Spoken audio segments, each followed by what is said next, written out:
Olá, muito boa noite a todos. É um prazer estar aqui hoje mais uma vez com vocês. Hoje, na nossa reunião, é um convidado muito especial da nossa comissão temática de dor e fibromialgia. Tá, hoje estaremos convidando aqui em nome com nossas mediação das nossas coordenadoras da Comissão Temática de Dor e Fibromialgia. Gostaria de convidá-la, doutora Suelen e doutora Adriana Cruz, que vão estar aqui conosco. Doutora Suelen Guimarães, boa Olá, boa noite. noite, Doutora doutor Adriana, Escapol. boa noite. Boa noite. Hoje, nosso convidado mais que especial, né, que vocês trouxeram, é o professor Dr. Marcos Brioski. O professor é coordenador da especialização em termologia, termografia médica aplicada da Faculdade de Medicina da USP, pós-doutor em medicina pelo Departamento de Neurologia da FMUSP, doutor em engenharia com ênfase em biotermodinâmica pela UFPR e presidente da Associação Brasileira de Termologia Abraterme. Um prazer enorme estar com o senhor aqui hoje, professor Brioski, muito boa noite. Boa noite, o prazer é meu, todo aqui com a professora Suelen, a Adriana, né, com o Esquiavon aqui, sempre apresentando o pessoal de uma forma bastante simpática. E hoje trazendo aí dois temas que eu diria, inovadores aí na medicina, né? Tanto os canabinoides, né, de uma forma geral, quanto a termografia. E a gente vai tentar juntar aí duas inovações numa só, trazendo esse tema. Eu vou trazendo de uma forma talvez pareça um pouco complexa, mas eu vou trazer da forma mais didática possível para que todas as pessoas possam entender, mesmo não familiarizadas com os dois temas. É um prazer. Doutor Brioski, Fiquem à vontade. Doutor Brioski, seja bem-vindo à nossa sociedade científica, a SBEC. É uma honra para nós tê-lo aqui hoje, a convite da nossa querida doutora Adriana Cruz, nossa associada e coordenadora temática dessa comissão também, nossa médica especialista em psicanálise e dor, e tenho certeza que a Adriana vai trazer também muita informação dos canabinoides na dor, não é, Adriana? Sim. Na verdade, a gente espera que o professor Brioski elucide para a gente o que é essa termografia, que é uma novidade, muita gente nunca nem ouviu falar. Eu acho que esse tipo de exame quanto que ele pode ajudar a gente no entendimento da dor, né? E para o tratamento da dor junto com os canabinoides. Eu estou bem ansiosa para conhecer isso. Eu acho que vai ser muito bom para todo mundo que está assistindo, que está ouvindo a gente aqui. Bem-vindo e obrigada, viu, professor, por ter aceitado o convite. Então vamos lá, eu vou começar a minha aula e no final a gente abre aqui para as perguntas, fazer um bate-papo e vamos lá, de uma ponta a outra, do mais simples ao mais complexo, a gente vai tentar tornar bem didático. Vamos passar a tela lá então, por favor, o primeiro slide. Está compartilhando já? Estou só aguardando o slide. Ah, está carregando. Então tá, deixa ele carregar primeiro. Está indo? Já está compartilhada a tela aqui. Só um minutinho que ele está carregando aqui para mim. Aqui, foi. Ah, agora foi. Vamos lá, vamos falar um pouquinho de termografia na medicina canabinoide, da dor crônica. Eu faço parte aí do grupo de dor do Hospital das Clínicas da Faculdade de Medicina da USP, onde a gente tem aí o glorioso e grande mestre, o professor Manuel Jacobson Teixeira, que eu vou me referendar muito a ele, porque muito do que eu vou falar aqui eu aprendi muito com ele, né, em relação à dor. Ele sempre foi um apoiador de inovações na área de saúde, na área de dor especialmente. Um dos grandes mestres aí, fundou o primeiro serviço de dor já em 1974, é muito tempo, né? Então o Brasil é muito pioneiro nessa área de dor. E quando veio a cannabis no Brasil para a parte medicinal, o HC também abraçou muito isso e a gente está muito aberto para estudos. E também o professor tem dado muito apoio em relação à termografia, a área de dor, e a gente vai juntar esses dois temas dentro de um só, tá bom? O pessoal fica à vontade de mandar as perguntas aí pelo YouTube ou mandar aqui no grupo, e a gente, no final, vai procurar responder e abrir para as perguntas.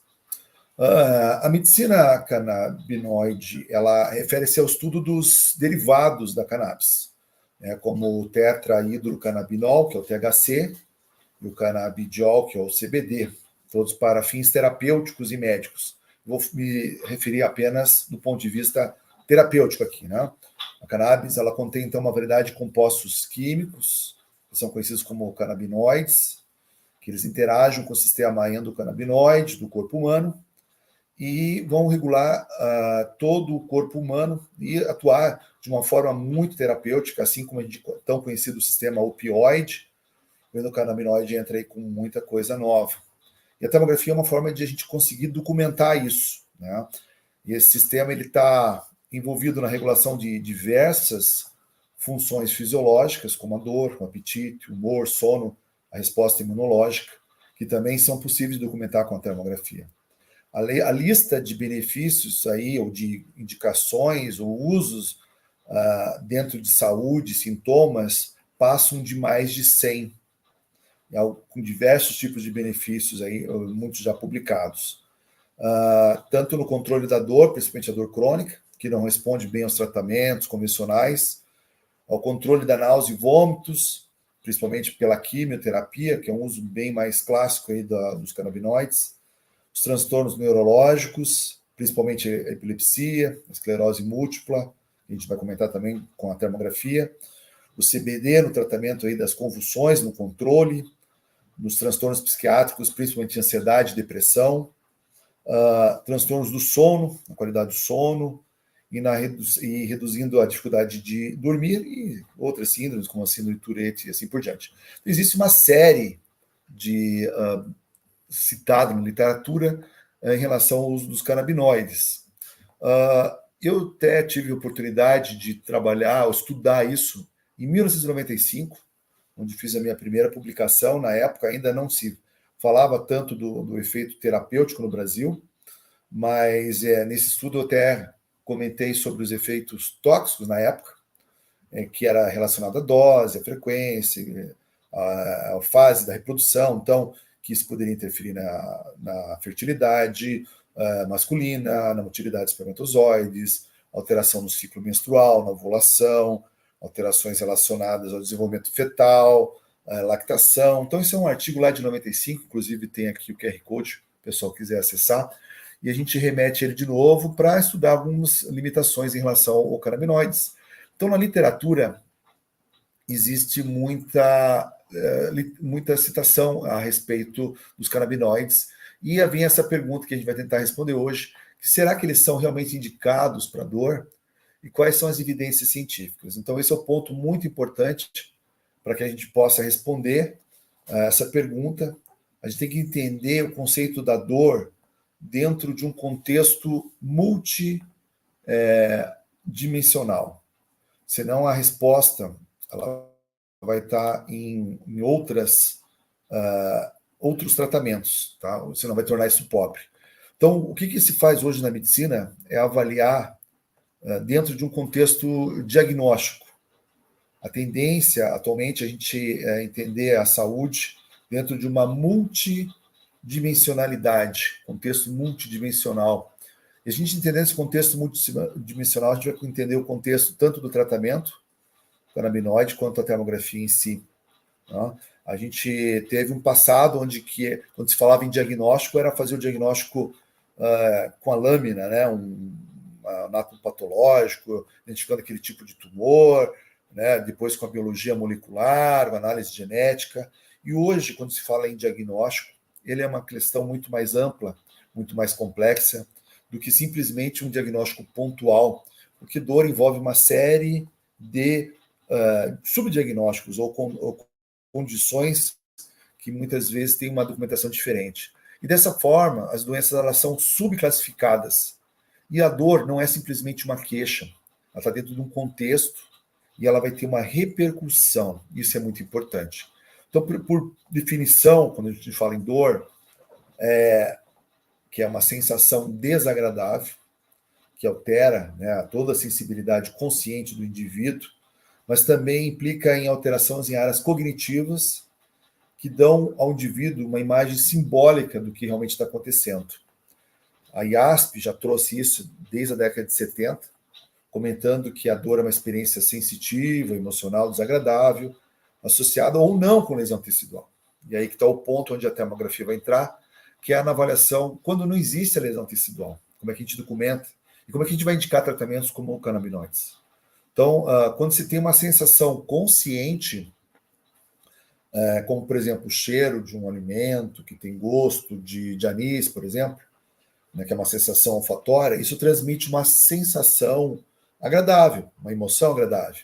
Isso tem uma imagem simbólica também, que em relação ao anis, por exemplo, que é uma substância química, que pode estar lá estimulando as papilas gustativas e fazendo lembrar de uma coisa agradável.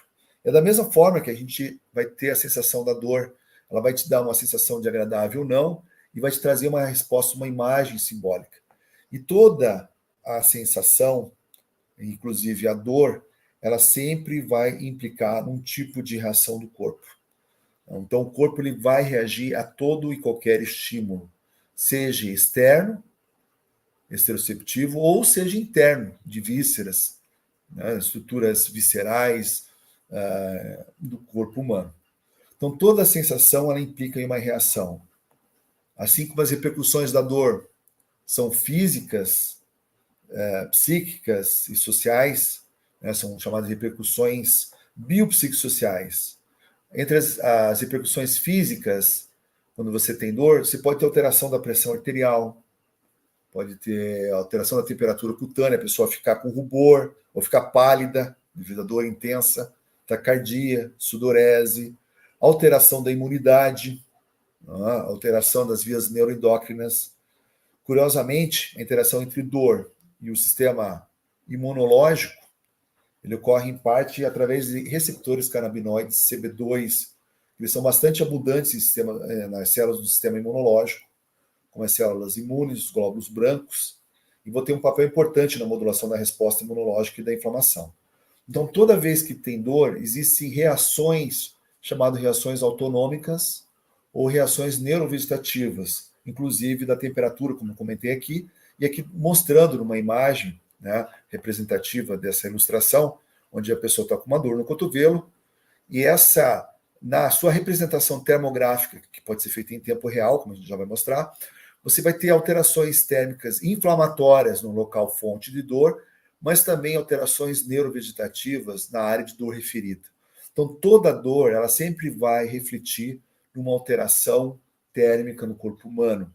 Isso pode ser sensibilizado através de sensores que têm uma capacidade de distinguir, discernir ou trazer uma informação de uma forma que possa ser interpretada pelo médico e dada uma conduta. Então, eu consigo documentar reações relacionadas à dor através dessa sensação que implica numa reação, e essa reação documentada por imagem, ela pode ser monitorada, se está piorando, se está melhorando aquele processo. E essa alteração, como eu comentei para vocês, né, quem imaginaria que a gente pudesse visualizar a dor de um paciente de uma forma assim tão direta? Né? Até uns 20 anos atrás, não se tinha ideia que poderia se visualizar de uma forma tão direta. Então, nessa imagem, quanto mais intensa é a dor do paciente, maior o processo inflamatório. Então, as cores aqui, elas representam a distribuição da circulação da pele, onde no tom vermelho é a de mais intensidade, o maior fluxo, e as áreas em verde intermediário, e a área em azul, as áreas de menor fluxo. Então, a gente vê uma diferença do fluxo sendo muito maior aqui na região do cotovelo do indivíduo. Então, nessa imagem, quanto mais intensa a dor, maior é o processo inflamatório. Isso resulta numa hiperperfusão do cotovelo. Sabendo que a ativação dos receptores CB2, que está ligada à resposta inflamatória, se a gente otimizar eles, a gente pode modular a dor e a inflamação de uma forma bastante eficaz.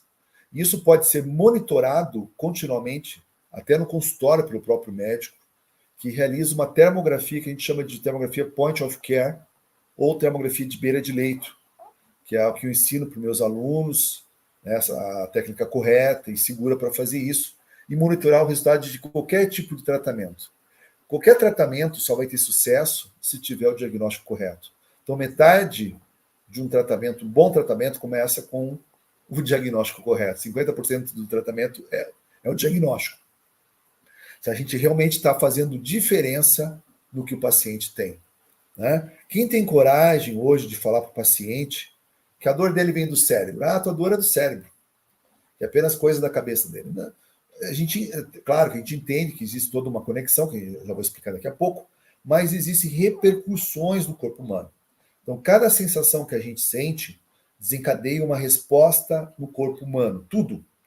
Então, quando a gente experimenta dor, isso não afeta apenas a nossa mente, o cérebro, mas também o corpo de várias maneiras.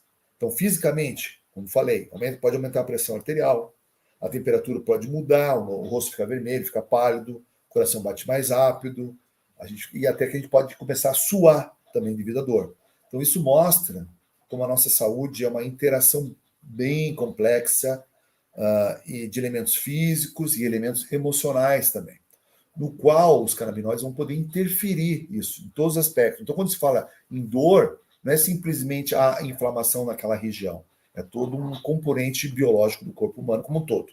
E a termografia ela vai nos ajudar a enxergar e a documentar essas respostas de uma maneira visual e rápida, como mostrado aqui numa imagem da sudorese, dos poros da pele do nariz nesse paciente sendo estimulado a dor. Então, isso aqui é uma imagem térmica da face, né? Tá aqui o óculos, o bigode, tá o nariz, e na hora que estimulou a dor, ele fez uma sudorese, uma microsudorese que não é visível, mas esses pontinhos pretos aqui é líquido, é o suor saindo das glândulas sudoríparas e mudando essa forma da imagem, no qual depois ele vai ter uma diminuição térmica da temperatura do nariz.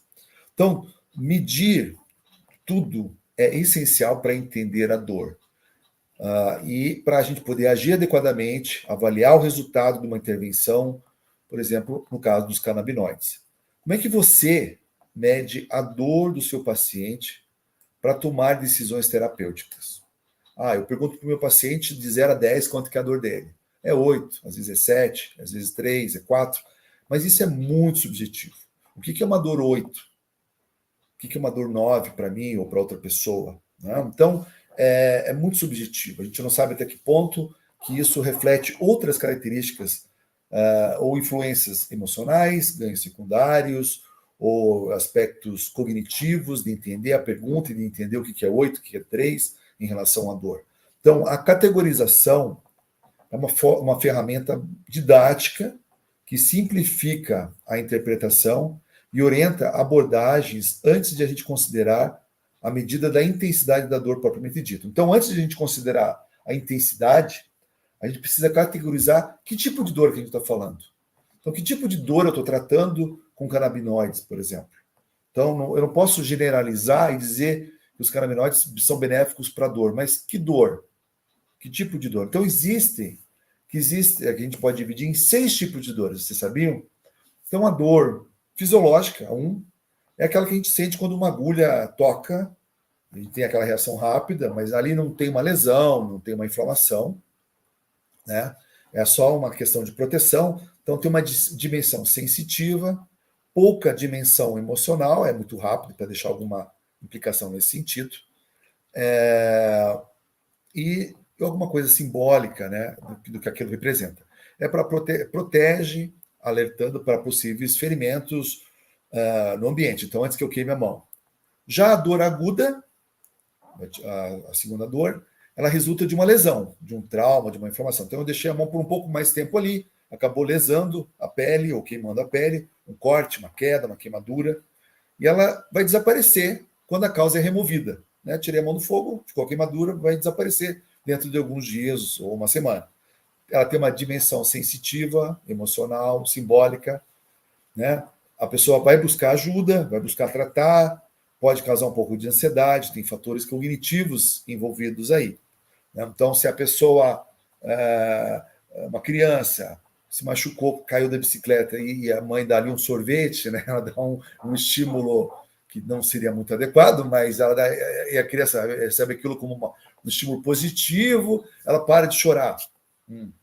Ou aí, quando a gente tem aquela situação que os latinos, né, fazem uma novela muito mais intensa quando tem a dor do que uma pessoa mais oriental. Então, existem essas características que acabam modificando, inclusive, a resposta da dor aguda. Existe uma terceira dor, que é a dor crônica, que é aquela que persiste por mais de 1 a 3 meses, mas nociceptiva, principalmente quando ocorre, como a que ocorre nas doenças inflamatórias, como o reumatismo, o câncer, a dor do câncer, que tem uma inflamação e pode resultar em cicatrização, mas ela persiste além do esperado. Tá? Depois a gente tem um tipo de dor, que é a dor nociceptiva, desculpa, estou mudando aqui, que é uma dor neuropática, que ela vai ocorrer por lesão das vias nervosas, que processa a dor. Ela é sempre crônica, então ela tem características totalmente diferentes da dor nociceptiva. É uma dor que é em queimação, em choque, formigamento. E tem um quinto tipo de dor, que é a dor mista, que é quando ela mistura esses dois tipos de dor crônica, nociceptiva e neuropática, ao mesmo tempo, como é a dor do ciático por uma hérnia de disco. Então você tem a inflamação do disco e a compressão de uma raiz espinhal. Então são uma mistura de sensações neuropáticas e inflamatórias ao mesmo tempo. E eu vou te dizer, a dor mista é a mais comum e é a que mais confunde e é a que mais atrasa o diagnóstico e tratamento das dores crônicas. E por último, a gente tem uma dor crônica que é devido a uma sensibilização dos tecidos, chamada de dor nociplástica, é a sexto tipo de dor, que ela ocorre na ausência de lesão identificada, como é o caso da fibromialgia, que a gente vai mostrar aqui. Então, quando você fala que os canabinoides têm efeito na dor, lembre-se de informar qual tipo de dor você está se referindo e de que forma você está documentando isso, né? De que forma você está vendo essa melhora. Então, a termografia, você vai conseguir documentar esses 6 tipos de dores. E ela é o único meio de documentar as 6, como eu vou mostrar aqui para vocês.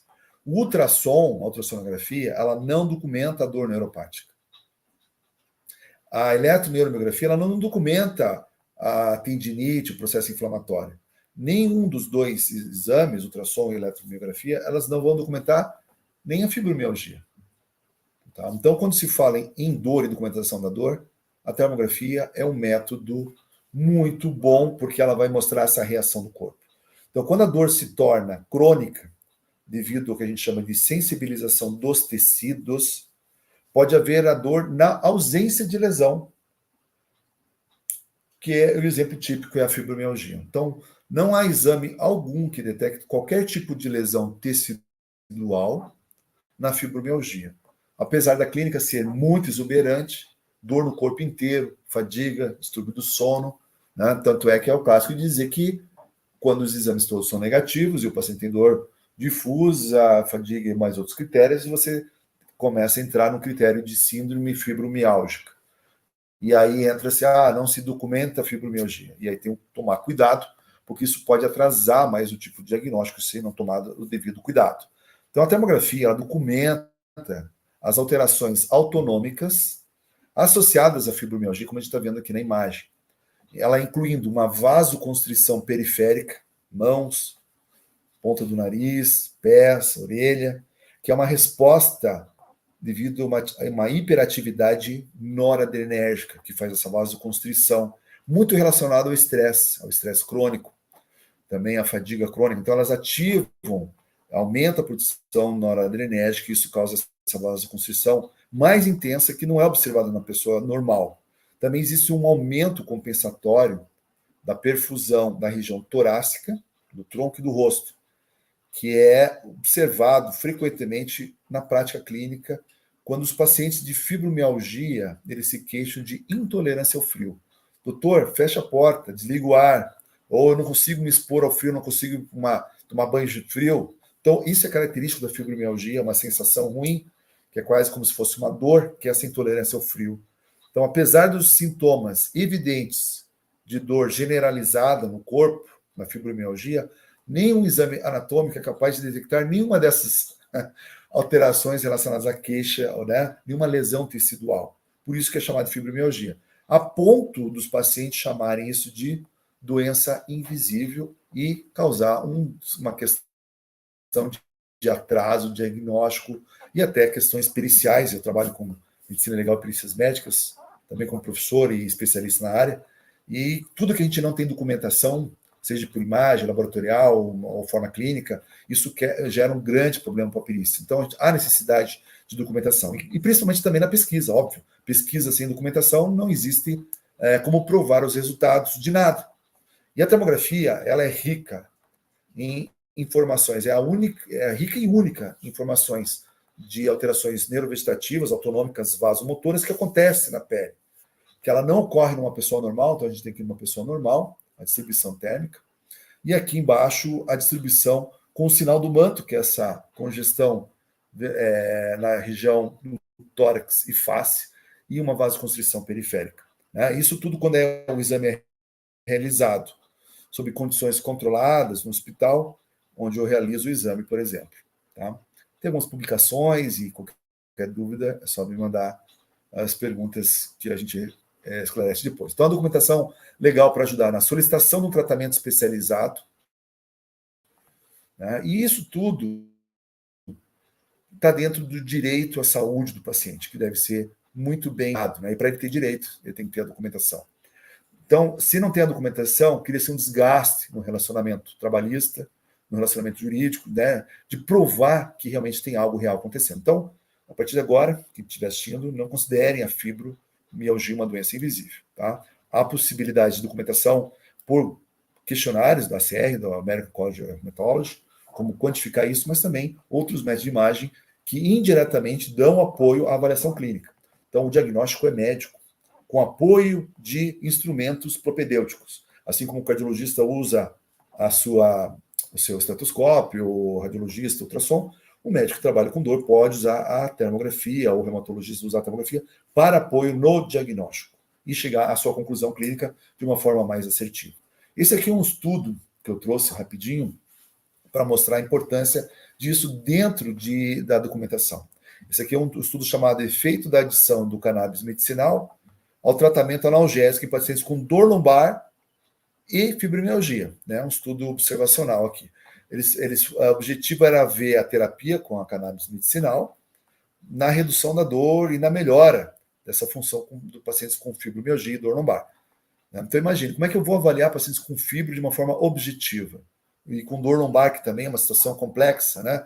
Tem dor lombar, mas não é cirúrgico, não tem uma causa específica, ou chamada de dores inespecíficas. Eles fizeram um estudo aqui com 31 pacientes, um estudo observacional, por 3 meses, onde utilizaram a terapia convencional, aqui com opioides, e a terapia, outro grupo com terapia com cannabis medicinal. E foram avaliando 3 meses, depois 6 meses. E para avaliação foi utilizado critérios, né? O FICIR, que é o fator de scores para fibromialgia, o VAS, que é a escala analógica visual da dor, o ODE, o SF-12, amplitude do movimento lombar, testes modificados de Schober, que é para ver a mobilidade de lombar. Então, quando você começa a utilizar escalas, questionários, você começa a ter uma melhor qualidade na sua avaliação. É o que todo estudo faz e o que o médico deve fazer em consultório ao avaliar o resultado do seu tratamento. Então, nesse estudo, eles viram que quem utilizou a terapia com o cannabis medicinal, né, teve uma redução da dor dentro de 3 meses, mas que se prolongou por mais de 6 meses, coisa que não aconteceu no grupo com opioide. Esse foi um dos primeiros estudos, desde já de 2017, e hoje tem mais estudos mais avançados. Né? Então, como pode ser observado, o tratamento com opiáceo permitiu uma melhora mínima na maioria das medidas de resultados funcionais avaliados nesse estudo, embora não tenha sido observada uma melhora da escala de impressão global da mudança do paciente. Então, o paciente também ele dá uma pontuação em relação à melhora global dele. Então, essa melhora global só veio no caso aqui desse estudo com o cannabis. E quando a gente faz a documentação da imagem térmica, ela também serve não só na fibromialgia, que é uma dor disfuncional, mas em caso de cefaleia crônica diária ou em caso de enxaqueca, onde também, qual que é o exame que documenta a dor de cabeça, a cefaleia? Todos os exames anatômicos são normais, exceto se a causa é secundária a um tumor, uma fratura, etc. Aí é outra história. Nós estamos falando de cefaleia crônica diária, o que é esperado, né, o que é critério até de diagnóstico, que os exames anatômicos sejam normais para a pessoa que sofre de dor de cabeça todos os dias. Só que, entretanto, na enxaqueca, o nervo trigêmeo ele é estimulado. Ele causa o que a gente chama de inflamação neurogênica, devido a uma liberação de diversas substâncias inflamatórias, como substância P, óxido nítrico, polipeptídeo intestinal vasativo, o 5-hidroxitriptofano, a neurocinina A, o gene relacionado com a calcitonina. Então, isso tudo resulta no que a gente chama de inflamação neurogênica. É uma inflamação sem pulso, sem nada, não é uma inflamação crônica, né, chamada antigamente de inflamação neurogênica asséptica. Nem precisa mais usar esse nome. E isso tudo pode ser visto por imagem termográfica multiespectral, como mostrado nesse slide aqui, onde existe uma alteração do fluxo sanguíneo cutâneo, na atividade vasomotora, na região de dor do paciente. Então, alguns estudos já sugerem, por exemplo, que os canabinoides eles podem ter propriedades analgésicas, em alguns casos, e até anti-inflamatórias, sendo úteis para alívio de alguns tipos de dor de cabeça mais complexos ou dores associadas à enxaqueca. E, além disso, o sistema endocannabinoide, né, que é naturalmente presente no corpo humano, ele faz parte do corpo humano, ele desempenha um papel na regulação da dor e dessa resposta inflamatória, inclusive no paciente com enxaqueca. Então, ele pode estar relacionado aos potenciais efeitos dos canabinoides. E a termografia é uma forma de método propedêutico para avaliação clínica, que pode ser usada para a gente entender como é que os canabinoides realmente estão influenciando no tratamento da enxaqueca, por exemplo, ou no estudo de enxaqueca, ou no paciente que tem uma dor mais complexa e enxaqueca junto. Tá? Então, ela vai ajudar a gente a ver essas mudanças de temperatura da pele, que elas estão relacionadas à dor e inflamação, e também mostrar como os canabinoides podem influenciar, então, esse fluxo de sangue que está diretamente relacionado à dor.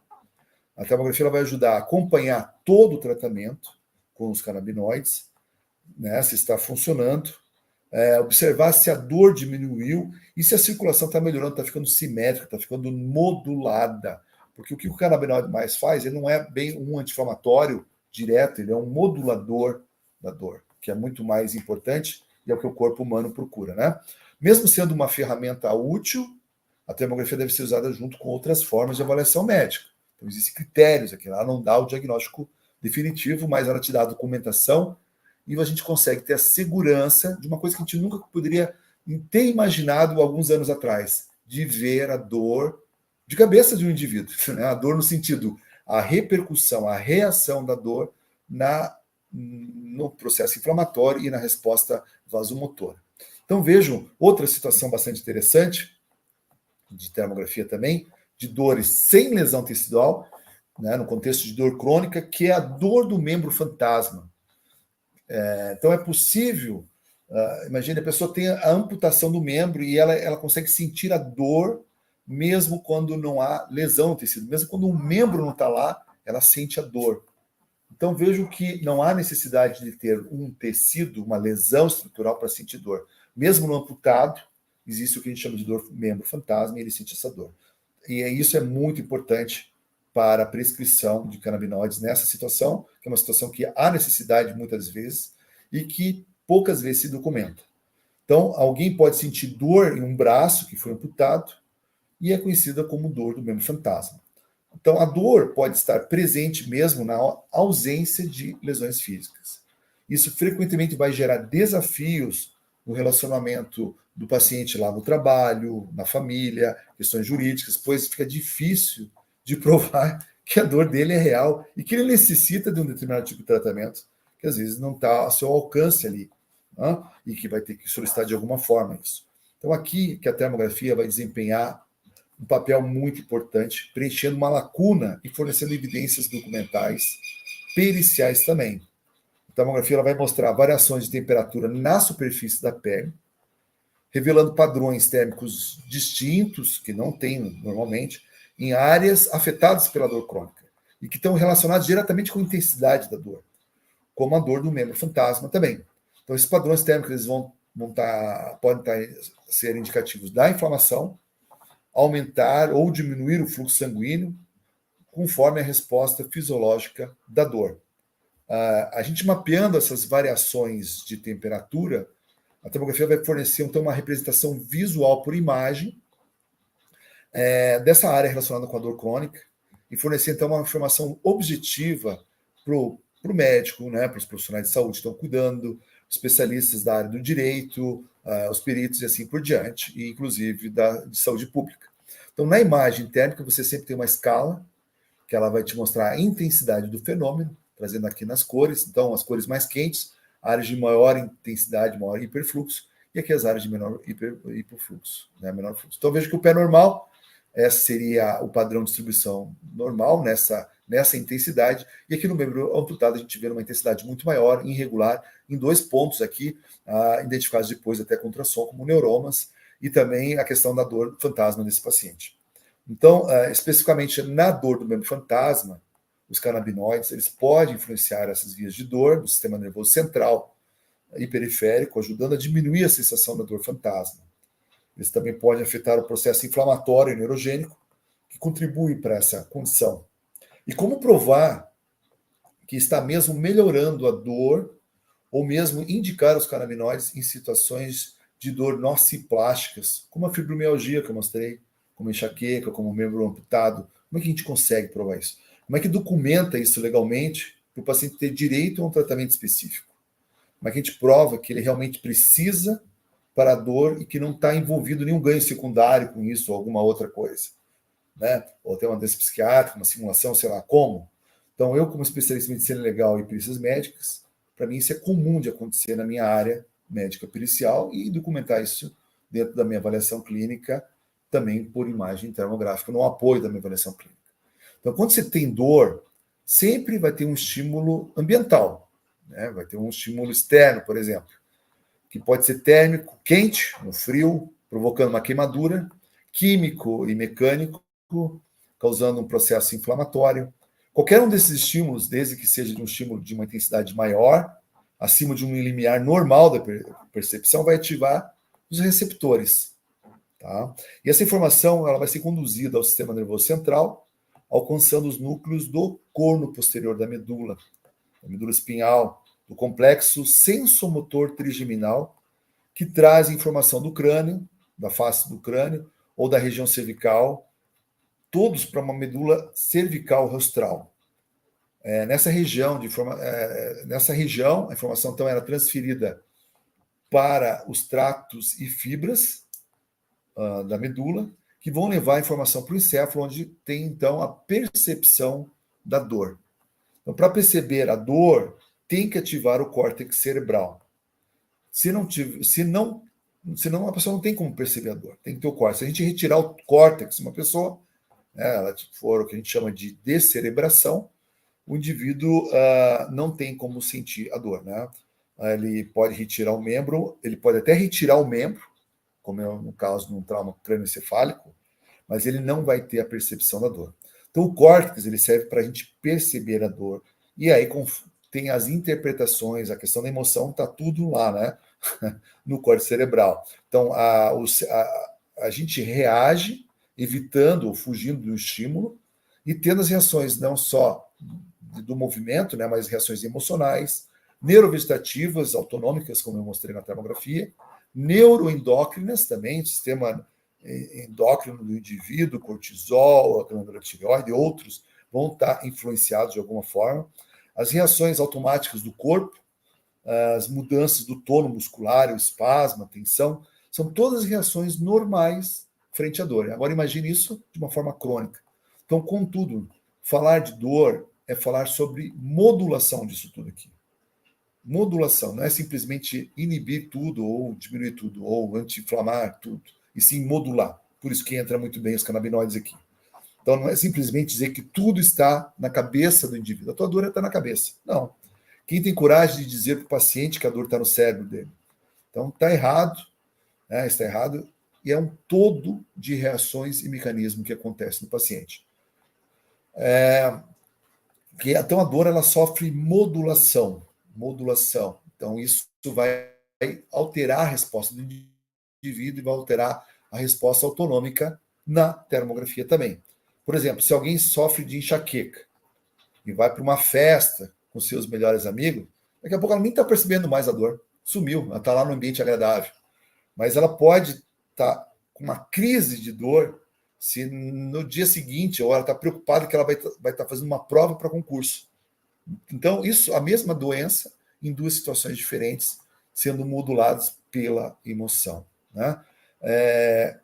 Alguém pode ficar em casa porque está chovendo, preocupado com a situação econômica, não querendo enfrentar uma fila lá do banco, do teatro, mas se ela recebe o telefonema que a namorada está vindo para fazer uma visita, ela vai se levantar rapidamente, vai trocar de roupa, vai sair correndo de casa, e acabou a dor. Como que pode isso? Isso a gente chama de sistema de modulação, que tem muito a ver com o sistema endocannabinoide natural do nosso corpo também.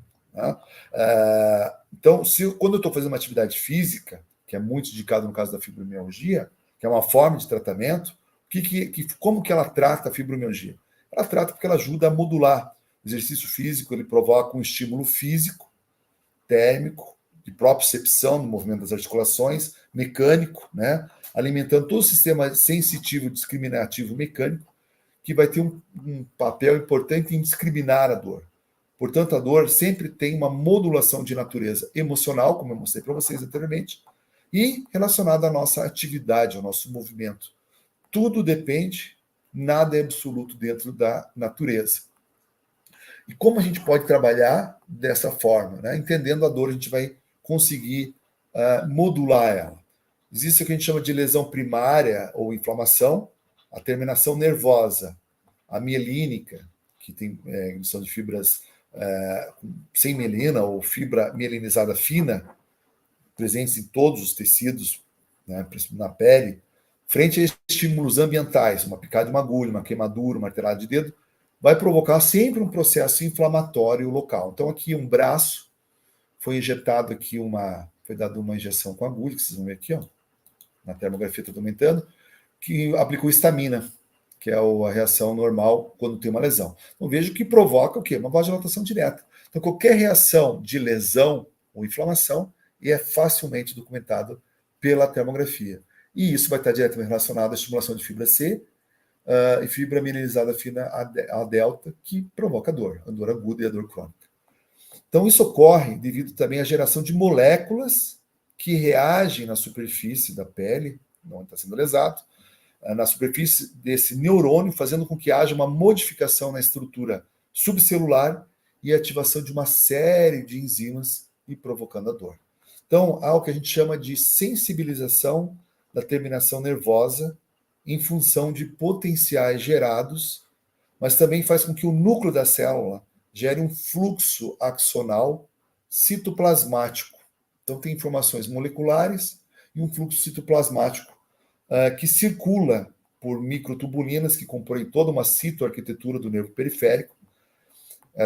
Circula informação que vem do núcleo para a periferia, via essas microtubulinas.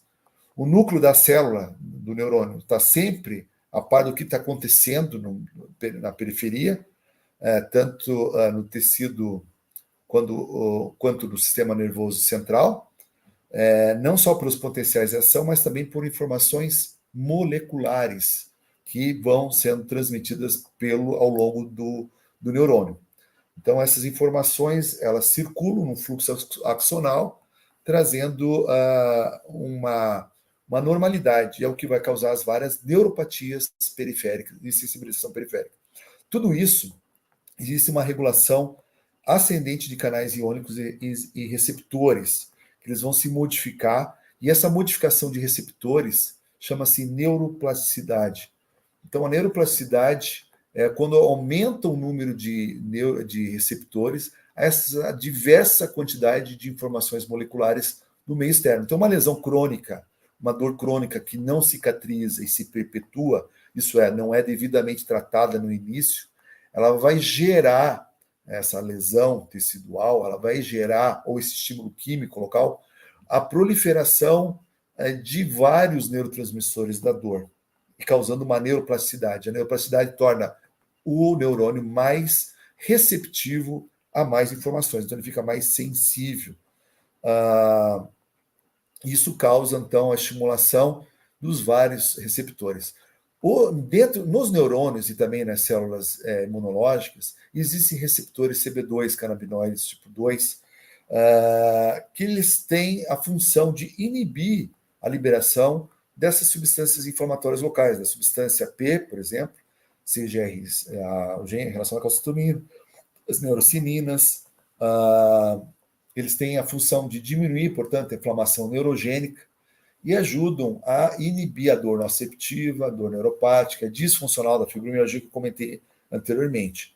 Então, a ativação desses receptores CB2 pelos canabinoides, ela vai ter efeitos de diminuição do brotamento, essa hiperinervação que acontece nos neurônios, essa proliferação de vasos capilares e endotélio que acontece na dor crônica e que a gente vê lá no ultrassom, no Doppler, como um aumento no Doppler, no fluxo sanguíneo local. Então, às vezes, você tem uma tendinopatia crônica, sem lesão alguma, e só dor, e um certo aumento de fluxo local por essa sensibilização. É nesse momento que um dos tratamentos mais indicados e que pode regular isso é a estimulação dos receptores CB2 pelos canabinoides. É uma forma de tratar. Assim como os opioides também, já foi muito estudado, mas a grande novidade hoje são os canabinoides em relação a isso, e um interesse muito grande nesse tipo de estudo.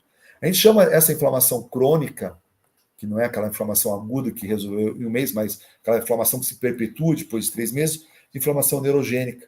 Então, há canais nas sinapses, onde saem os neurotransmissores, como a substância P, o neuropeptídeo relacionado com as citoninas e neurocitoninas, que podem atrair e ativar elementos figurados. Então, esses elementos do sistema imunológico, que também é onde se encontra grande parte dos receptores CB2, eles são ativados e liberam mais substâncias inflamatórias e criam um biofeedback, uma retroalimentação contínua. Então, a única forma de inibir isso, uma delas, pelo menos, é a gente ativar, então, essa modulação pelos receptores CB2, que estão lá dispostos nessas células inflamatórias e aguardando um estímulo. Na hora que eu dou um estímulo, um canabinoide, por exemplo, eu vou conseguir ativar eles e modular essa dor. Então, essa é a forma que se procura explicar o tratamento com os canabinoides, do qual a termografia pode documentar de uma forma muito clara. Tudo isso, grande parte disso, a gente observa pela termografia. Então, a inflamação neurogênica, no qual existe uma inflamação local na região da origem da dor, mas também na região reflexa da dor. Muitas vezes o indivíduo tem uma dor que pega todo o braço, a dor é do ombro, a origem é do ombro, mas ela tem uma dor referida, que corre o braço como um todo, uma região do corpo, a gente chama de zona reflexa. Também existe inflamação neurogênica lá, então ela se estende, ela se espalha, ela é muito mais intensa. Aquilo que era local se torna difuso, e isso atrapalha também o diagnóstico e a indicação dos tratamentos. Isso acontece por um esgotamento neurovegetativo, e acontece uma hiperemia cutânea, muitas vezes, vista ou não. Tem dor, e se a gente pinçar a pele, como está aqui nessa foto, pinçar e rolar a pele, a gente vai ver uma sensibilidade da pele. Puxa, está sensível a pele aqui, mas não tem lesão. Sim, isso é a inflamação neurogênica. E ela ocorre, né, tanto na área de dor ferida, na origem da dor, quanto na região da zona reflexa. E tudo isso pode ser visto na termografia, como essa imagem elíptica aqui, ó, essa imagem elíptica, que é uma hiperperfusão da pele, que não é visível, na topografia, no caso aqui do ponto gatilho, uma contratura do levantador da escápula, um músculo que causa muita cervicobraquialgia, quando não relacionado a uma alteração radicular. Então, miofaciais todos crônicos, eles vão apresentar essa inflamação neurogênica. Isso faz parte de uma fisiopatologia, né, ou de uma fisiologia normal, né? E, além disso, esse processo tecidual, por essa liberação, é importante porque tem o trofismo do tecido, está tentando manter aquele tecido, apesar de pouco móvel ainda, por causa da dor, mas aumentando a circulação para que aquilo se restabeleça de alguma forma, se cicatrize. Então, nas fases mais iniciais, existe esse aumento de temperatura, aqui no caso dos miofasciais. Agora, se eu tiver uma série de miofasciais, vários desses pontos, eu posso evoluir com o tempo para o que a gente chama de ombro congelado, quando se esgota esse processo inflamatório, e aí você tem atrofia e perde toda essa resposta, que até um certo ponto é fisiológica, mas está relacionada à dor crônica. Então, é um trofismo do interstício que depende da integridade do sistema nervoso periférico. Então, se não houver uma inervação sensitiva de dor, não tiver um estímulo de dor ali, ele perde o trofismo. Então, é a dor crônica que até por um certo ponto está tentando cicatrizar o tecido. Tá? E quando você tem uma lesão de um nervo, existe atrofia muscular. Todo mundo sabe disso, né? Quando tem uma lesão medular, um lesado medular, ele acaba ficando atrófico da lesão para baixo. Agora, quando essas lesões são menores ou mais focais, a gente às vezes não percebe isso. Mas existe sim, quando existe uma lesão de um nervo sensitivo ou crônico, existe para o processo inflamatório e começa a diminuir a temperatura local, aqui visto na termografia, num segmento todo. E isso é acompanhado por atrofia do membro. Claro que aqui é uma fase bem avançada, mas imagine uma lombocetalgia. Toda lombocetalgia que tem esse padrão hiporradiante, de baixa intensidade, ele está conduzindo o indivíduo a uma atrofia, uma hipotrofia do membro. Então, o sistema nervoso sensitivo, ele regula o trofismo e regula, inclusive, a cicatrização da pele. Ele tem que estar presente. Tá? Os receptores CB2, eles estão amplamente distribuídos nessas células do sistema imunológico. Células também nas células musculares e nos tecidos relacionados à resposta inflamatória. Através da modulação da resposta imunológica e da inflamação, os canabinoides que se ligam aos receptores CB2, eles podem contribuir para a manutenção da saúde muscular, prevenindo a atrofia induzida pela inflamação crônica. Então, quanto mais cedo eu utilizar eles, eu também vou estar prevenindo essa atrofia aqui. Então, são coisas novas que estão ainda se entendendo o caminho da melhor forma de utilizar isso. Tá? À medida que há atrofia muscular, a imagem termográfica torna-se mais fria, juntamente com o hipotrofismo, e os receptores CB2 os receptores CB2 já se esgotaram ali, não conseguem mais atuar. Então, você tem que anotar aí que é o importante. A melhor fase para utilizar os canabinoides, por exemplo, é quando a imagem termográfica é de hiperfluxo no local da dor. Não que não possa usar nessa fase, mas na fase ainda, quando tem o hiperfluxo, é a melhor fase. Então, anote aí, a resposta terapêutica é a mais eficiente. O glúteo à direita está em hipoperfusão, mostrando atrofia além da perna direita correspondente. Tá bom? Então, o CB2 protege dessa atrofia crônica. Isso está em estudo também. Ativação dos nociceptores silenciosos. O que é isso? A inflamação está relacionada à lesão. Então, como dizia Platão, a dor é a antítese do prazer. Então, dor é você ter uma emoção ruim, desagradável. Então, dor está diretamente relacionado à lesão, mas nem sempre. Mas a lesão leva em conta a ativação então, de propriedades tróficas para restaurar a função do organismo. Tem as estruturas que são pouco inervadas, como os tendões, os músculos e articulações, que têm pouca inervação, que não é para doer, na fase de dor crônica, eles acabam apresentando brotamento das terminações nervosas livres, uma plasticidade daqueles neurônios, é um fenômeno chamado de hiperinervação, onde acontece uma sensibilização de estruturas que são pouco inervadas. Então, aqui na estrutura do calcâneo, uma tendinite patelar com aumento da hiperperfusão local. Então, isso aqui é um processo de inflamação e sensibilização periférica. O miofascial que eu comentei para vocês, e aqui uma artrite crônica com aumento de fluxo em uma área que não deveria estar aumentada. E os receptores CB2, eles protegem dessa sensibilização periférica. E isso pode ser documentado por termografia, como a gente está vendo aqui, na imagem, onde ela mostra o fluxo, a intensidade do fenômeno, para entender se o tratamento está sendo eficaz. Então, não perca tempo avaliando os pacientes sem termografia. Hoje, pensar em tratar dor crônica sem termografia pode ser um atraso muito grande para o paciente. Tá? Então, sem termografia, o paciente ele demora mais para chegar no melhor e no tratamento mais eficaz para a dor crônica. Não que ele chegue, mas o grande problema da dor crônica é chegar muito tarde, utilizar meios de tratamento de uma forma muito tardia, e o que compromete o resultado, né? E às vezes até acaba levando a gente a achar que aquele método não funciona, mas é porque ele foi usado em fase errada. Então não perca tempo avaliando os pacientes sem termografia, não faça as cegas. Dê oportunidade dos pacientes chegarem ao tratamento que eles precisam de forma mais rápida. Então, olhando, documentando por imagem, a gente chega numa fase muito mais rápida. Aqui é tão simples a gente usar no consultório, né?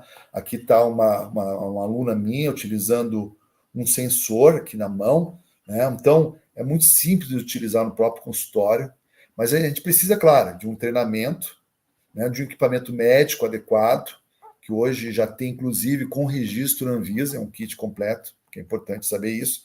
Então, aqui a minha aluna ela está vendo a reação termográfica nesse paciente com lombalgia, né? Esse paciente com lombalgia, ela está fazendo isso dentro do consultório. Não tem raio-x, não tem contraste, ela não está provocando nenhuma dor no paciente, ela nem encosta nele, ela não tá causando um choque, nada, nenhum estímulo elétrico, como na eletromiografia. Isso não é incrível? Você poder documentar isso. Então, isso é a termografia, é um meio de apoiar a avaliação clínica. Agora, a avaliação clínica vai ficar muito mais fácil. Então, o que é esse ponto que aparece na imagem? É referente à região da dor lombar, onde tem uma sinovite articular facetária L5 e S1 esquerda. Essa interpretação ela é feita por conhecimento em relação à imagem, assim como a gente faz reconhecimento de padrões lá na ultrassonografia, na termo também. E a gente consegue medir isso. Mas isso tudo não é utilizando um aparelho industrial, que são aqueles que medem temperatura acima de 100 graus para painéis elétricos. Tem que tomar cuidado, né? Então, cuidado, faça uma medicina segura para os seus pacientes e não confiem, às vezes, sei lá, um vendedor que é leigo na área de saúde. Então, você tem que ter um método, é um método simples, bom, mas tem que ser feito de uma forma correta, com o equipamento correto, e você vai ter que documentar. E com os softwares que tem hoje, a gente consegue fazer, inclusive, imagem tridimensional. Então, tem uma segurança do quanto que aquilo é real e está relacionado à dor. E com essa imagem, eu vou estender meu braço e simplesmente eu vou palpar o meu paciente no que a gente chama de termografia, de palpação termoguiada. Então, eu vou palpar no ponto de maior inflamação neurogênica e ver se o paciente tem o sinal do pulo, né? Se tem a reação à dor. E dessa forma, eu vou localizando, eu vou mapeando, eu vou melhorando o meu diagnóstico. Existe uma coisa chamada brotamento neuronal, né? Então, por exemplo, é possível a gente fazer uma redução de uma fratura e fixação externa, transfixando o osso de ponta a ponta com um fio de Kirchner, infiltrando somente a pele, tá? Puxa, mas atravessar o osso inteiro? Sim, se for uma criança com fratura, isso é possível. E ela não vai sentir dor. O que é totalmente diferente se for uma pessoa de idade, uma senhora, onde já tem uma desmineralização óssea, onde que já tem uma osteoporose. O que acontece nesse fenômeno? Existe ali uma sensibilização por um processo inflamatório crônico que aumenta a dor. Então, se eu fizer o mesmo procedimento numa pessoa que já tem uma inflamação crônica, aqui no caso ósseo, por uma osteoporose, ela vai sentir muita dor, ela vai fazer um escândalo de dor ao fazer um negócio desse. Não tem como. Uma criança, ela consegue muito bem, tá? Claro, sedar é sempre melhor. E os canabinoides, eles têm o potencial, então, de diminuir essa inflamação associada à osteoporose, por exemplo, contribuindo para o alívio da dor. Tá? Então, a doença crônica leva ao processo inflamatório e sensibilização tecidual. Então, muito do que se vê em fibromialgia não é só a dor, mas também perda de massa óssea e também osteoartrite, que é muito comum. Fibromialgia associada a poliartrite, isso é muito comum. E pode ser individualizada na termografia, o grau dessa intensidade do fenômeno, o efeito do brotamento e da hipernervação relacionada à fibro. Então, uma estrutura pouco inervada como a pele ou estrutura óssea, ela passa a ser muito inervada e desse modo a gente tem a amplificação da dor. E os receptores CB2 eles vão desempenhar um papel protetor na dor crônica, ajudando a prevenir a atrofia muscular, limitar a sensibilização periférica, modular a amplificação da dor, né? Além de possivelmente influenciar os fatores que contribuem para a mortalidade prematura da fibromialgia, que é de 27%, segundo pesquisas recentes aí. Então, dando mais qualidade de vida aos pacientes, tanto no diagnóstico e tratamento, a gente vai estar reduzindo, inclusive hoje, mortalidade prematura. Tá? Aqui, de novo, né, a representação do neurônio, da terminação nervosa livre.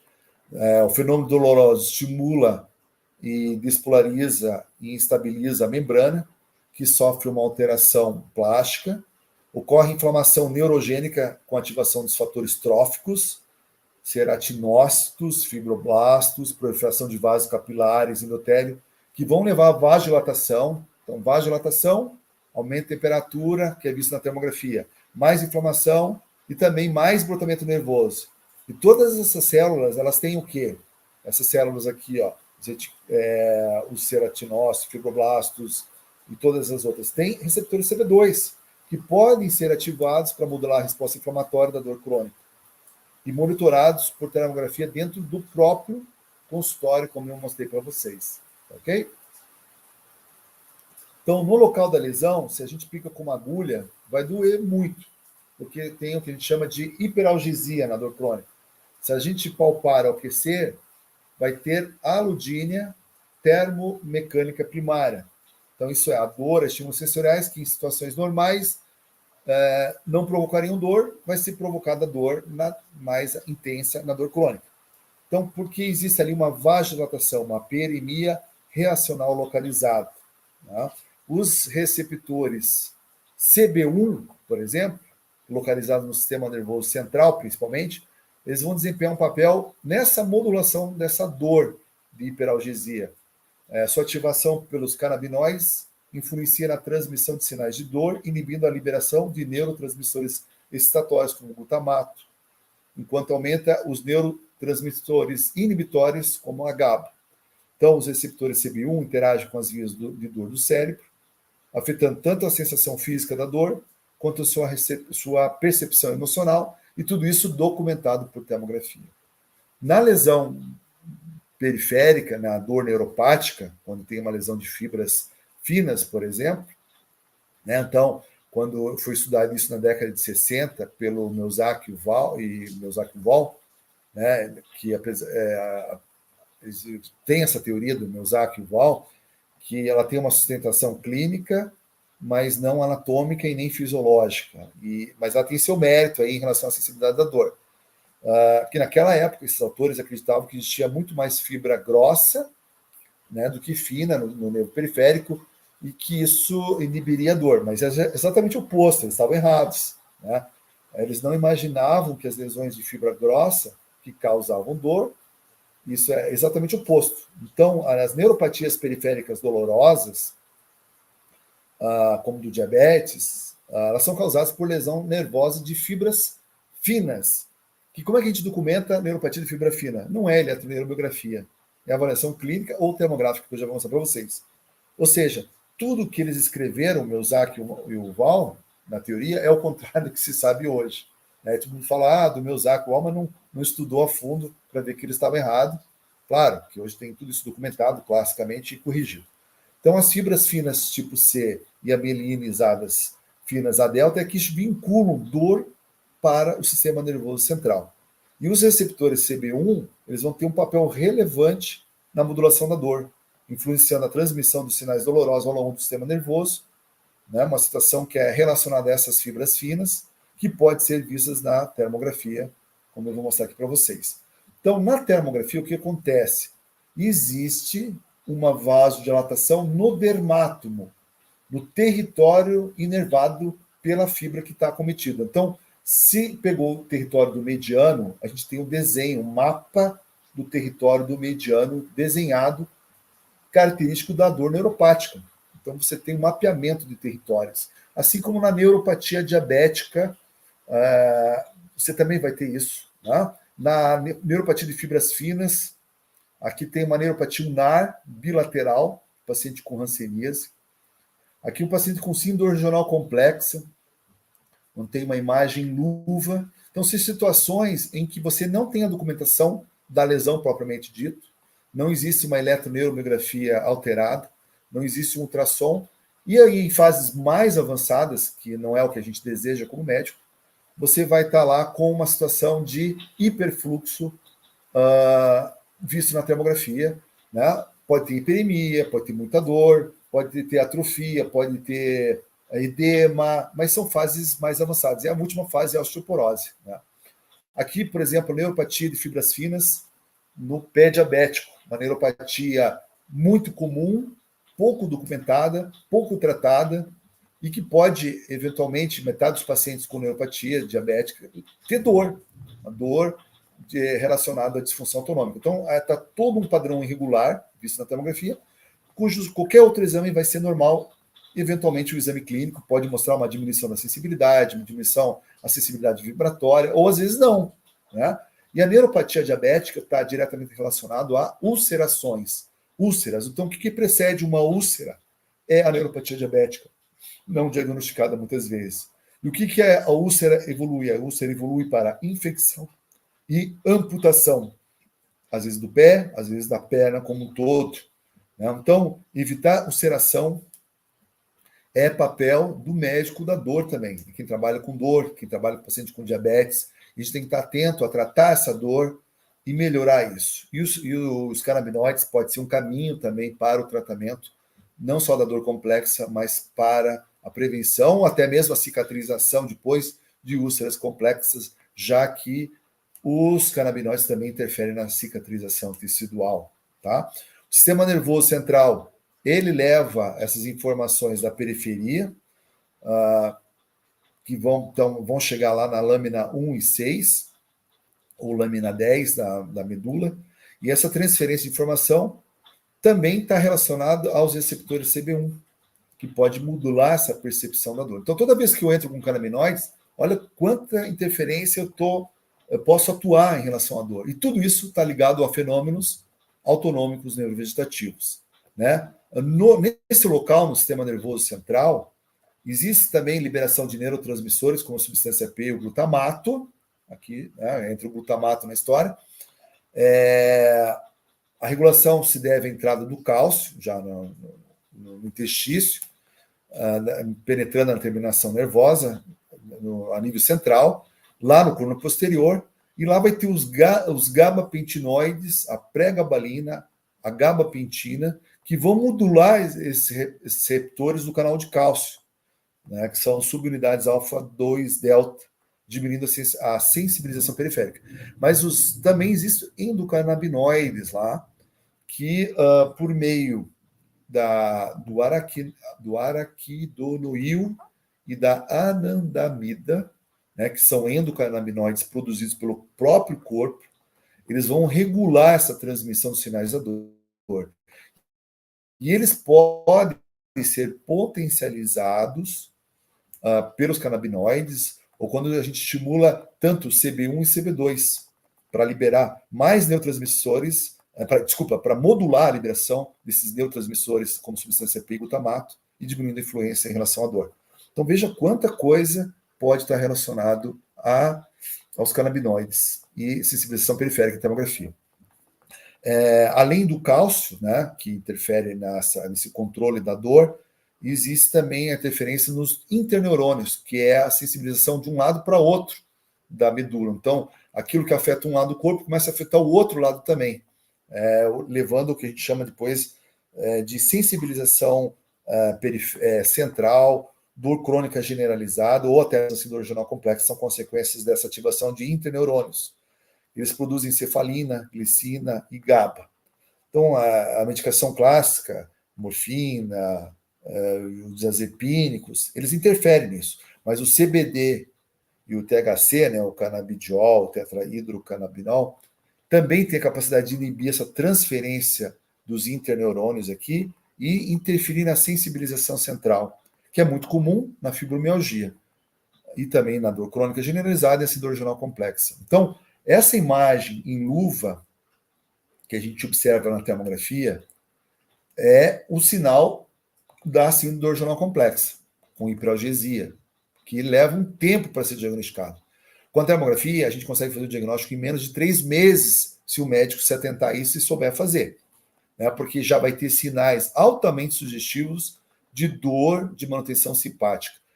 Especialmente quando a gente faz um cold stress test. Mergulha o pé na água fria para avaliar a mão que dói, e a gente vê que a mão, em vez de esfriar, ela esquenta. Ela tem uma resposta paradoxal. Então, eu consigo fazer um diagnóstico muito precoce de dor de manutenção simpática, que já é uma sensibilização central, né? Vejo que ela está afetando a outra mão, quer dizer, o interneurônio já está agindo aqui, afetando a resposta da outra mão, que nem sequer dói, mas existe uma resposta normal, e a tomografia já mostra isso, e mostra a necessidade de intervenção precoce o mais rápido possível.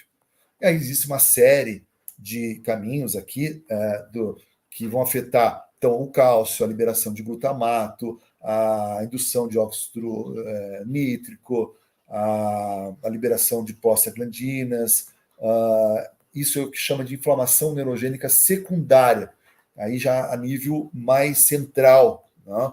Levando o que a gente chama de mais brotamento, novas conexões sinápticas aberrantes, imagine no cérebro isso, né?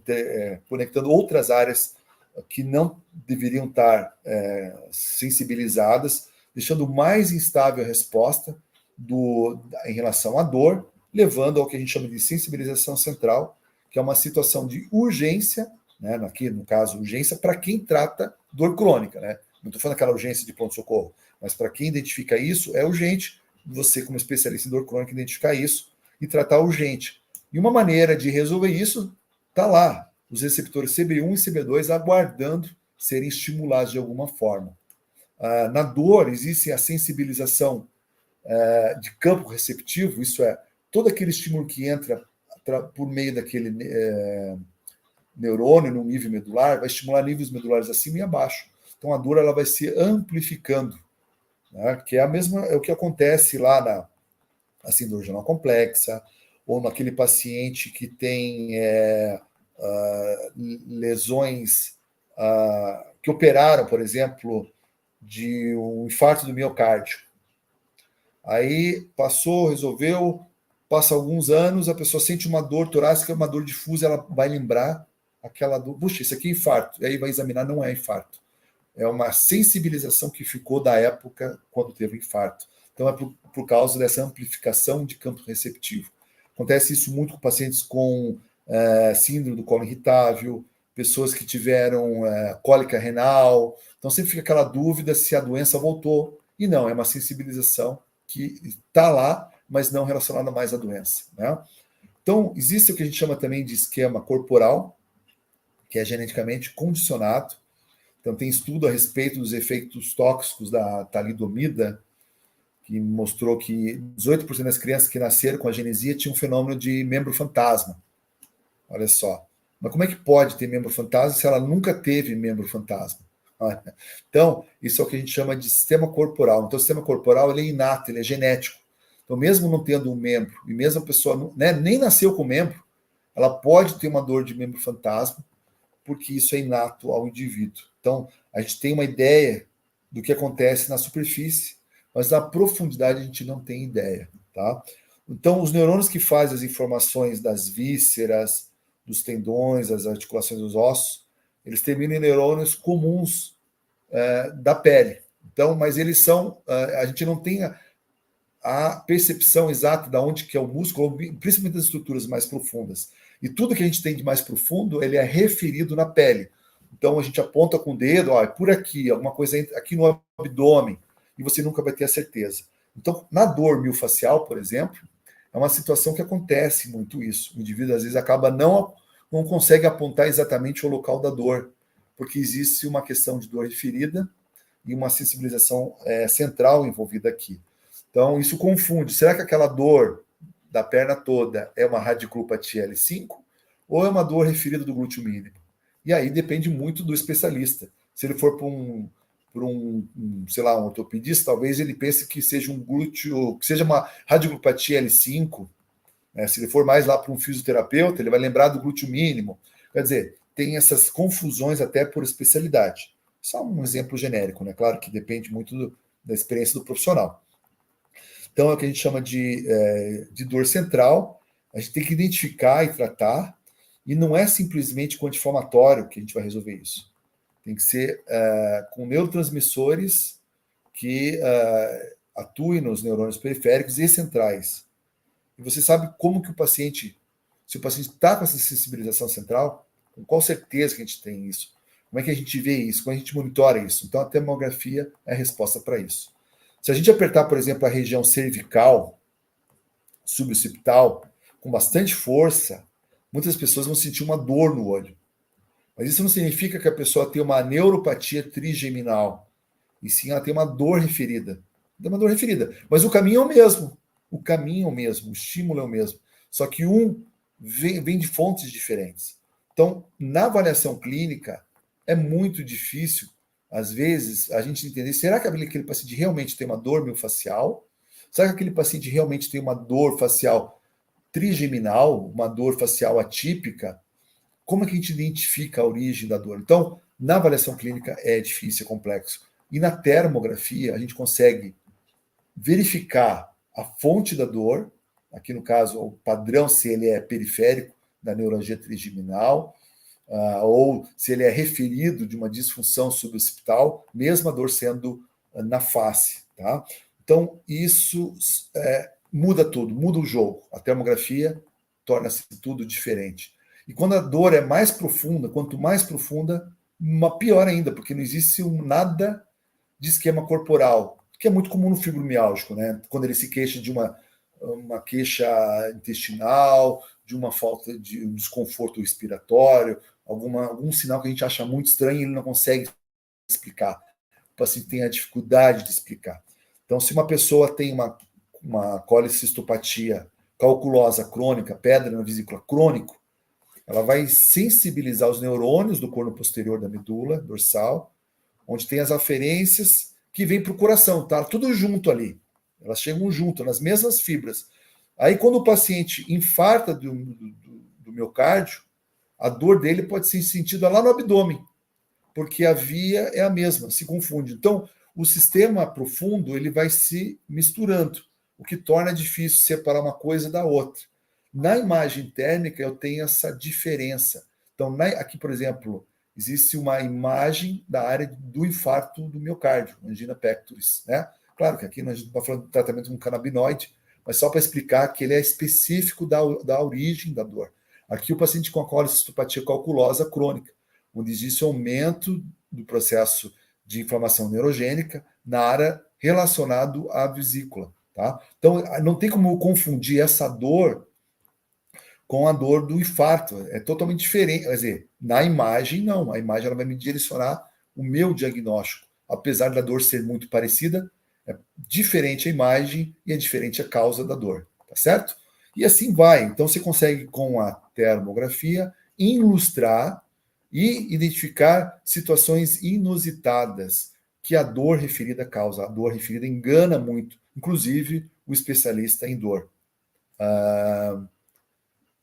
Vamos aqui mais um exemplo, está quase terminando.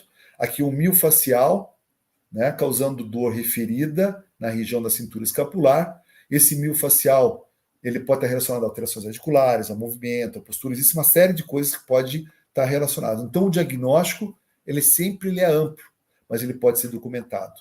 Aqui um exemplo de inflamação articular com alteração, com deformidade.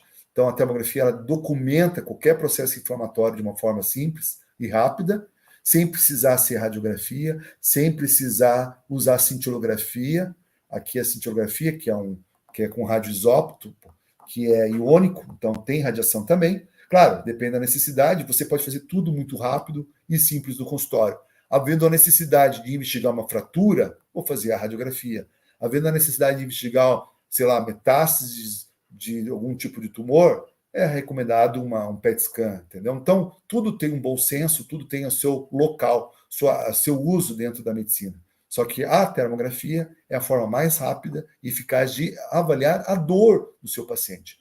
Eu faço a imagem em consultório e vejo no paciente com fibromialgia aquele padrão de hiperatividade na hora adrenérgica, olha só os dedos hipointensos, parece que estão amputados aqui, e aquela congestão de face e tronco característica do paciente. Uma imagem em tempo real, rápida. Qual que é a história desse paciente? Eu tenho que saber a história clínica, né? Tem que saber o que está acontecendo. E assim a gente termina, então, aqui a nossa explicação, né? Eu vou deixar aberto aqui para a gente fazer as dúvidas. Só deixando aqui o convite, o pessoal pode fazer, tirar um print aqui, ou me procurar no Instagram, lá, Dr. Marcos Brioski. A gente vai estar falando em termografia em procedimentos termoguiados, avaliação termoguiada, agora dia 26 e 27 de agosto, em São Paulo, uma avaliação prática com diversos pacientes. Quem tiver interesse é só entrar em contato. Ou quiser se aprofundar mais, existe uma especialização em termologia, sou coordenador dessa especialização na USP, junto com o professor Manuel Jacobs, onde se pode desenvolver todo um trabalho em diferentes aplicações da termografia. Hoje a gente só falou de dor. Existe na parte vascular, na parte oncológica, endocrinológica e etc., né? Tumores de mama, tumores, doenças vasculares e uma série de outras. Aí você precisa se treinar, se capacitar, como qualquer área da medicina, como qualquer método novo, né? E utilizar teu conhecimento médico, teu conhecimento clínico e somar isso com termografia. Então, imagine você somar a tua subjetividade clínica e começar a enxergar o que realmente o seu paciente tem. Tá bom? Sejam bem-vindos e vamos lá para as perguntas. Passei do tempo, Suelen, porque eu nem me cronometrei aqui. Como é que a gente está?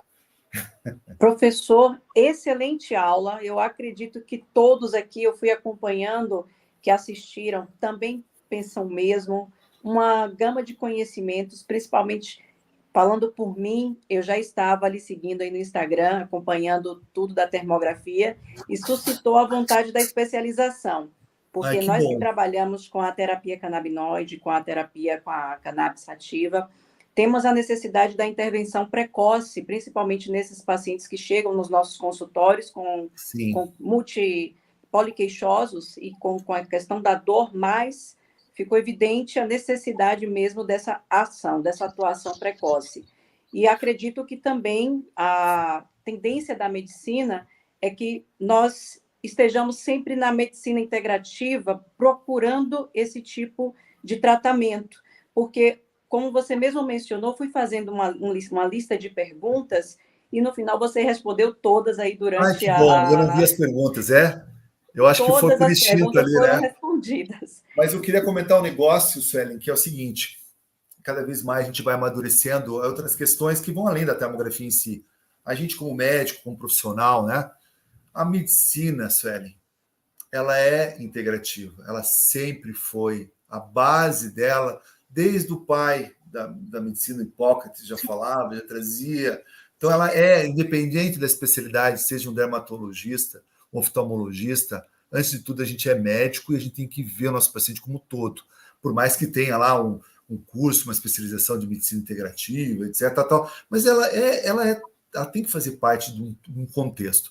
A termografia, ela remete isso de novo, porque é engraçado, porque é uma tecnologia muito avançada, muito legal, mas ao mesmo tempo ela é simples, assim de usar, ela pode se tornar simples, e ela remete de novo àquela semiologia onde, peraí, mas o que tem além do olho, além do ombro, além da dor? Como é que é essa tireoide? Como é que é o sono desse indivíduo? Você acaba com um método de imagem que a gente esperaria totalmente o contrário, né? Hoje, ressonância cada vez mais específica, ultrassom mais específico, afastando o paciente. Né? Criou um eco aqui. Afasta o paciente do consultório. Então, você manda o paciente fazer uma imagem um outro serviço, por exemplo, você está afastando o paciente de você. Vai lá fazer o exame tal e depois volta aqui. Você afastou ele do teu diagnóstico. Então, a termo, ela faz o contrário. Ela te puxa você mais próximo do paciente para você enxergar aquilo que você está enxergando. Que é a inflamação, a neuropatia, e aí tomar a decisão rápida. O que falta em dor hoje, Suelen, é tratamento precoce. É tratar a dor como se fosse uma guerra. Existe muita coisa assim, tipo, isso é psicológico, é assim mesmo, uma hora vai acalmar. Não, a gente tem que ser mais agressivo, claro, do ponto de vista médico falando, né? Em tratamentos. Melhorou a dor, está valendo. Se melhorou, está valendo. Talvez não seja o melhor tratamento, não sei, a gente vai ver. Cada pessoa é uma pessoa, é diferente. Eu não posso pegar o meu paciente e achar que ela vai ter o mesmo resultado que um estudo clínico teve. Lá na Alemanha, em 2016. Não, desculpa, eu estou no Brasil em 2023 e o paciente tem uma certa condição financeira para aquele... Então, a gente tem que levar em consideração um monte de coisa. Qualquer coisa que está numa diretriz pode ser uma boa base, principalmente para o residente, para quem vai fazer uma prova de especialização, mas a vida real, né, doutora? A gente sabe, a vida real é muito mais do que qualquer tipo de diretriz. Então, a gente tem que estar muito aberto a inovações, mas, ao mesmo tempo, com muita responsabilidade, porque, no final das contas, né,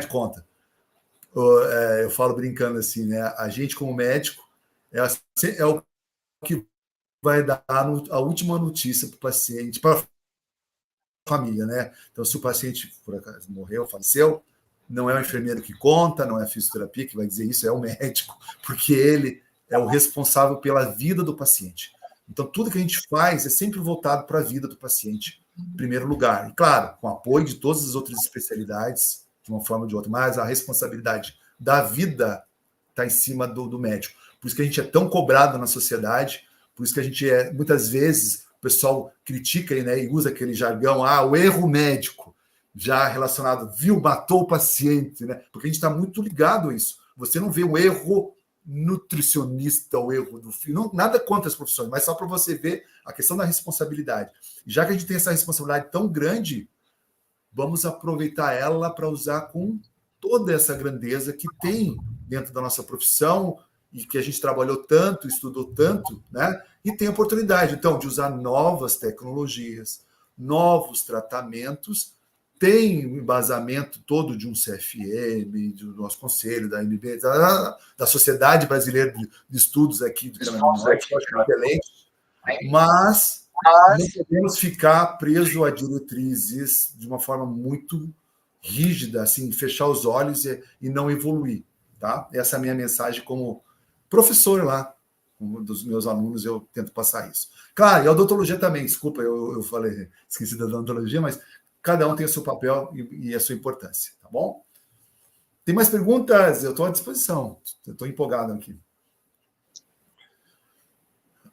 Aqui é contigo, Suelen, se dá para suspender outros medicamentos, analgésicos.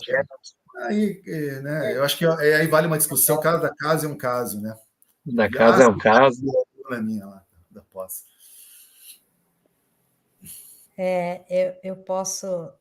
Eu queria fazer um comentário aqui, que a gente vive numa sociedade que o visual é muito importante. Então, tudo a gente precisa ver, internet, Instagram, e quando o paciente vem e fala, eu tenho uma dor, e a gente não vê essa dor, é angustiante, muito angustiante para a gente, para o paciente. Então, esse método, eu achei incrível, professor, porque, assim, permite que a gente veja a dor. E isso é fantástico para o paciente, para ele se sentir como um ser que está sendo visto e está sendo entendido, né? Exatamente.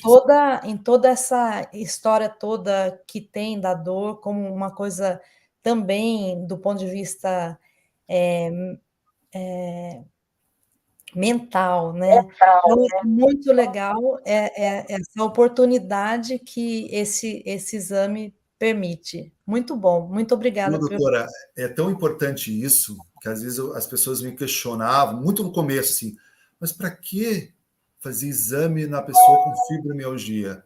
Mas espera aí, gente, quando a gente faz o exame em tempo real, ali no consultório, e eu mostro para o paciente, muda totalmente a abordagem.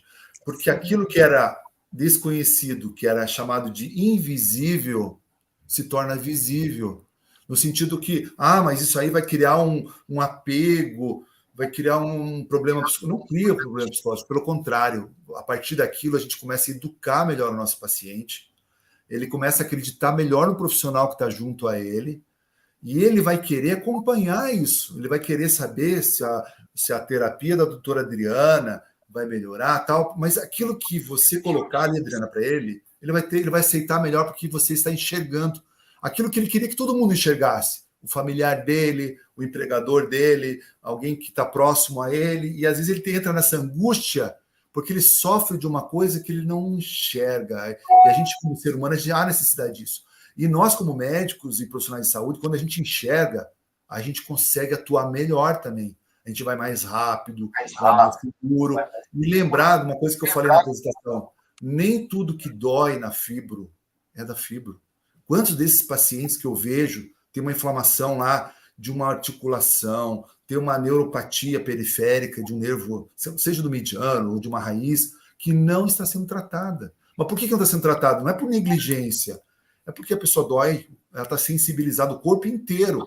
Então é difícil um profissional chegar e dizer, ó, você tem uma alteração da raiz tal, você tem um músculo tal. Muitas vezes, nem vamos operar, nem vamos mexer para não piorar mais. Então, a pessoa vai sofrendo em cima de outras lesões ou de doenças degenerativas que vêm com a idade. Elas vão vir, todo mundo vai ter isso. Agora, se você tem fibromialgia e mais doença degenerativa e está sofrendo, você está sofrendo pelo quê? Pela fibro ou pela doença degenerativa ou não. Faz como muitos fazem. Puxa, diz para o lado e diz, não, isso é da tua cabeça, é teu cérebro, meu amigo. Esquece, você não tem nada. Isso é o teu cérebro. E aí, pelo amor de Deus, gente, claro que tem o cérebro. Tem, óbvio, mas ele tem uma reação. Afetou a dor, sentiu a dor no cérebro, existe reação. E até no descerebrado, que perdeu o córtex, ele reage com o movimento ali. Então, sempre tem uma reação. E isso pode ser trabalhado. Por isso que tem pessoas que trabalham no periférico com acupuntura, com toque, sei lá, com coisas assim periféricas. Funciona também, ajuda também, melhora a dor. E tem outras pessoas que trabalham com coisas mais químicas, mais centrais, como os canabinoides e outras medicações que atuam mais no sistema nervoso central. As duas abordagens estão corretas, não tem certo e errado. As duas vão melhorar a dor de alguma forma. Aí cabe nós, como alquimistas aqui da situação, né, dosar um pouquinho mais aqui, um pouquinho mais ali. Essa pessoa teve intolerância a isso aqui, vamos misturar. E aí que eu acho que a gente, tendo conhecimento, tendo um arsenal amplo de possibilidades, quanto mais amplo, a gente poder chegar no paciente e identificar isso precoce, rápido, tem que ser rápido, isso que é a mensagem aqui. E atuar já no começo do paciente. Isso que precisa. Não deixar progredir, não deixar evoluir.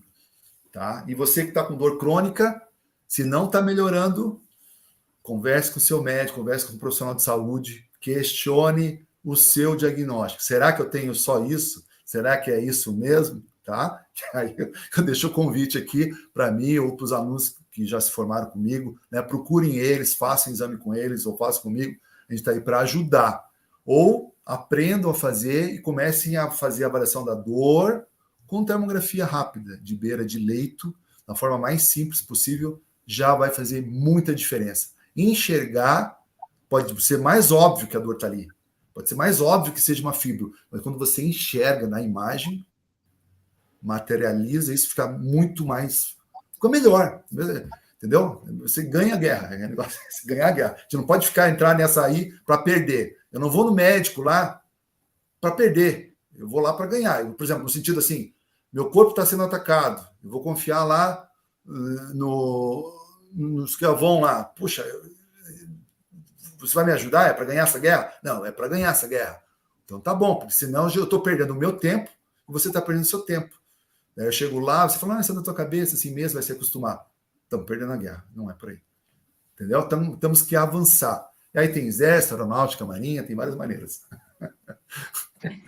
Parabéns, a grande maioria das questões foram respondidas ao longo da brilhante palestra, só elogios no chat.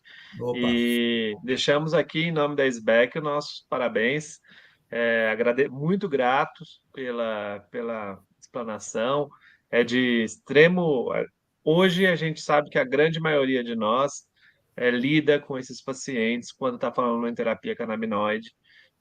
E é assim, mostrar para eles e dar esse feedback com a termografia é algo aí que é extremamente importante e valioso, né? Então, acho que cada vez mais vai ser difundido isso e vai entrando aí no dia a dia aí dos consultórios para não afastar o paciente, como o professor colocou muito bem explanado aí para todos, né? Aproximar. E vamos publicar, né? Eu vi a revista de vocês aí, já tenho estimulado alguns alunos meus.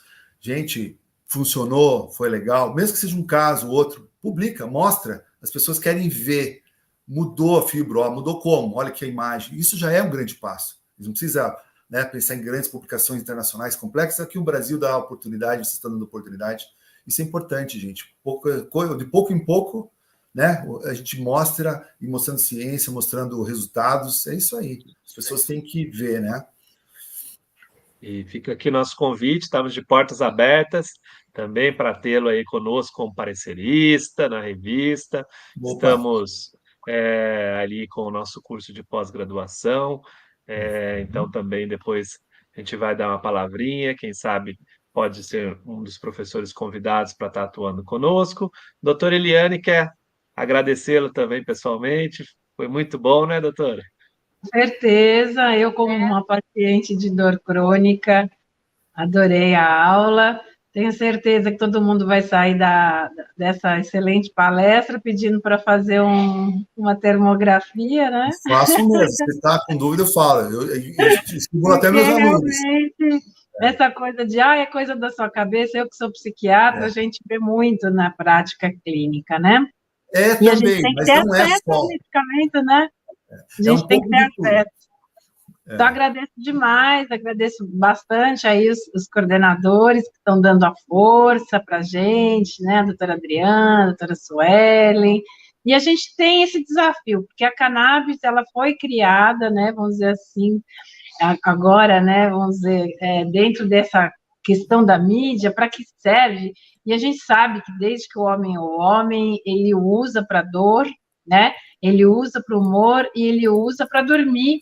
E uma pessoa fibromialgia com dor crônica não dorme, né? Eu sou uma prova fiel aí da situação. Então, a gente precisa realmente estar cuidando do sono, da inflamação e dessas questões. E tudo isso que você disse para a gente foi muito importante, porque traz luz a um tema que muita gente desconhece. E é esse o nosso objetivo. Quartas 20, a gente está aqui para trazer o que tem de mais novidade, as pessoas que estão aí fazendo um trabalho excelente como o seu, para que a gente possa desmistificar, né, principalmente esse tema que para nós é muito caro. Muito obrigado.